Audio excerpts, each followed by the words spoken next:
जी, जी। पहले तो मैं आपके माध्यम से सभी दर्शकों को नमस्कार करता हूँ। उषा जी, आपने बड़ा अच्छा सवाल आज पूछा कि पेपर दिखाए जा रहे हैं भाजपा की तरफ से भी और पेपर दिखाए जा रहे हैं आम आदमी पार्टी की तरफ से भी।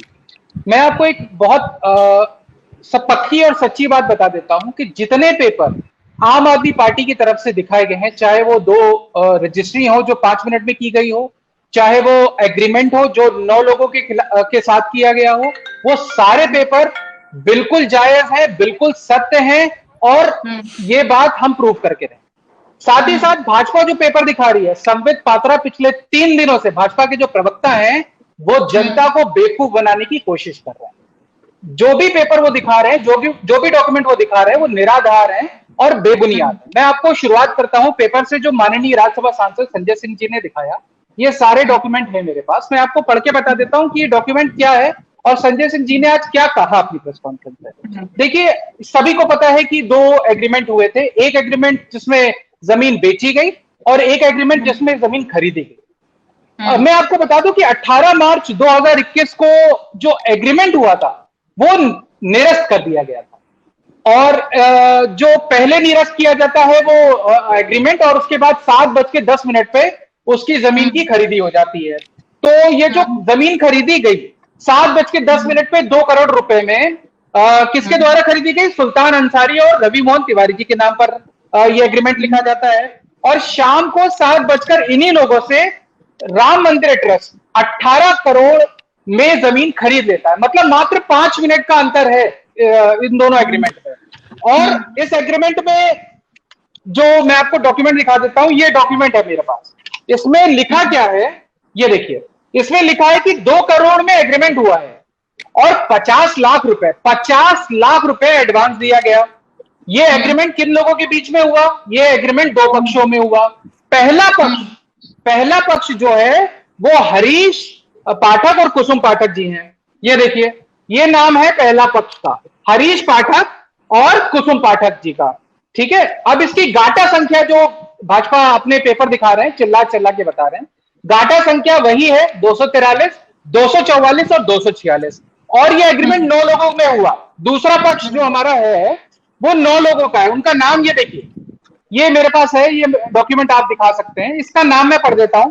पहला नाम है इच्छा राम सिंह, दूसरा नाम है विश्व प्रताप उपाध्याय, तीसरा नाम है मनीष कुमार, सूबेदार दुबे चौथा नाम, बलराम यादव पांचवा नाम, राजेंद्र प्रसाद छठा, रविंद्र कुमार दुबे सातवां, सुल्तान अंसारी आठवां और राशिद हुसैन नवा।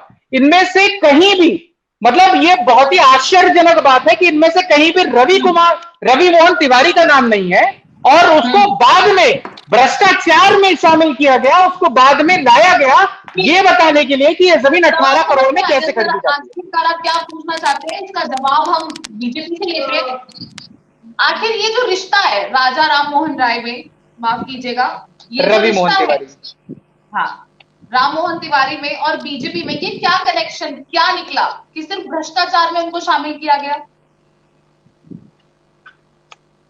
मेरे को बोलना है उषा जी? जी जी शुभेंद्र जी। देखिए, आम आदमी पार्टी के पास मानसिक कंगालता आ गई है, इसलिए वो इस तरीके के विषय को रख रहे हैं। थोड़ा सा तेज बोलेंगे आप, थोड़ा सा। हाँ, मानसिक कंगालता आ गई है आप पार्टी के संजय सिंह जी के साथ और उनकी पार्टी के जो लोग इसको आवाज नहीं आ रही है। हेलो, हमारी आवाज बिल्कुल क्लियर है। आपको आवाज आ रही है तो आप अपना माइक थोड़ा सा तेज कर लीजिए। है उषा जी, आपको मेरी आवाज आ रही है क्या? जी सर, आवाज आ रही है, आप कंटिन्यू रखिए सर आप। हाँ, देखिए, मैंने 2011 में एक फ्लैट खरीदा और उस फ्लैट को जब मैंने 2021 में बेचा। आपको मेरी आवाज आ रही है? वो फ्लैट, हेलो जी सर, आपकी आवाज आ रही है हमें। 2021 में जब उसको बेचा तो जो मैंने 27 लाख का खरीदा था वो 97 लाख। एक मिनट दोबारा कनेक्ट करता हूँ इसको।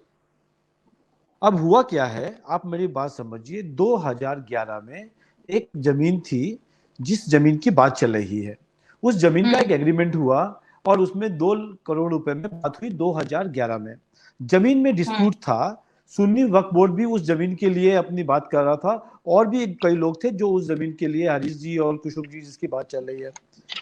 अब वो जमीन जो 2011 में 2 करोड़ रुपए का बयाना हुआ और 50 लाख रुपए लेके उसका बयाना किया गया कि जब हम ये 1.5 करोड़ रुपए और दे देंगे तब हम रजिस्ट्री करा लेंगे। उसके बाद सुन्नी वक्फ बोर्ड ने जमीन को खाली नहीं किया। 3 साल के अंदर बयाना को, यदि कोई भी बयाना होता है वो रद्द हो जाता है, उसके बाद दोबारा कॉपी कराई जाती है। तो 3 साल जैसे ही पूरे होने वाले थे उसका बयाना दोबारा कराया गया, फिर 3 साल पूरे होने वाले थे फिर बयाना कराया गया। 2017 के बाद, 2019 के बाद जब यहाँ पे बयाना, जब इसको सुन्नी वक्फ बोर्ड ने ये कहा कि अब मेरा इस जमीन के ऊपर कुछ भी लेना देना नहीं है, तो जमीन की क्लैरिटी आई। और हमको जो जमीन चाहिए थी वास्तु के हिसाब से, हमको क्लियर जमीन चाहिए थी, कुछ हमको जमीन खरीदनी थी वहां पे रास्ता आने के लिए। अब जो पहला बयाना हुआ है 2011 का, उसके चारों डॉक्यूमेंट हैं और उस चारों डॉक्यूमेंट के ऊपर 2 करोड़ रुपए ही लिखा गया है, 50 लाख एडवांस दिए गए, 1.5 करोड़ रुपए जब रजिस्ट्री कराई जाएगी, बैलेंस 1.5 करोड़ रुपए दिए जाएंगे, तब दिए जाना है। और हमने जो खरीदा है जिनसे, वो मार्केट रेट पे खरीदा है। जब हमने मार्केट रेट पे खरीदा, क्योंकि हमने कोई 2011 में तो रजिस्ट्री कराई नहीं थी, बयाना किया नहीं था, तो मैं 2 करोड़ में कैसे खरीद सकता हूं? वो आज की वैल्यू है वहां पे 18 करोड़ की। और जो ये संजय जी और ये सब लोग बात कर रहे हैं, उतनी बड़ी जमीन उस जगह पर कोई 18 करोड़ में भी खरीद के दिखा दे, तो जो कहेंगे हम वो हार जाएंगे। ये जनता को झूठ बोलना, यही संजय सिंह, यही अरविंद केजरीवाल जी, यही लोग कह रहे थे कि वहां पे हम यूनिवर्सिटी बना देना चाहिए, मंदिर नहीं बनना चाहिए। ये झूठ बोलते हैं और जनता को गुमराह करने का काम कर रहे हैं, और जनता इनको जवाब देगी।